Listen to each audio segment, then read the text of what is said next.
इंसानियत जी ख़िदमत करण वारा माण्हू पसंदि हूंदा आहिनि। कूड़नि माण्हुनि खां नफ़रत कंदी आहियां। माइटनि जी रज़ा ख़ुशी सां शादी कई। गेड़ू सूफ़ी रंग पसंदीदा रंग आहे। अहिड़े ख़्यालनि जो इज़हार सिंगर मार्वल मुर्क साहिल न्यूज़ HD रिपोर्टर मोला बख़्श थिबो सां कोटड़ी मोहम्मद कबीर में कयूं।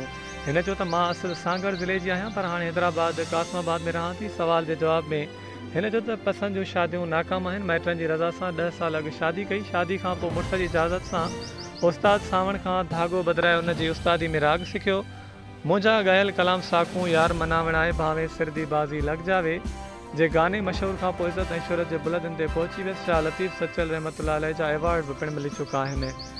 मारवाड़ी ड्रेस पाइण बाबति हिन ॿुधायो त मुंहिंजो ज़ाती शौक़ु आहे, सिंध जो कल्चर बि आहे। मां जोग शरीफ़ जे रोहिल फ़क़ीर जी मुरीदाणी आहियां, उन करे रंगनि में मूंखे सूफ़ी गेड़ू कलर तमामु पसंदि आहे।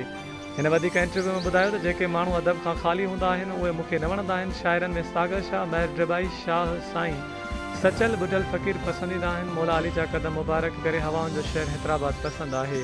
खाइण में सब्जी बिरयानी पसंदि अथमि, ॿियो कुझु मिली वञे खाई वेंदसि। आख़िर में हिन चयो त सिंध वासियुनि खे पैगाम ॾींदे चवां थी त इंसानियत जी ख़िदमत कयो, वॾनि जा नाफ़रमान न थियो, पाड़ेसिरियुनि जो हमेशह ख़्यालु रखो।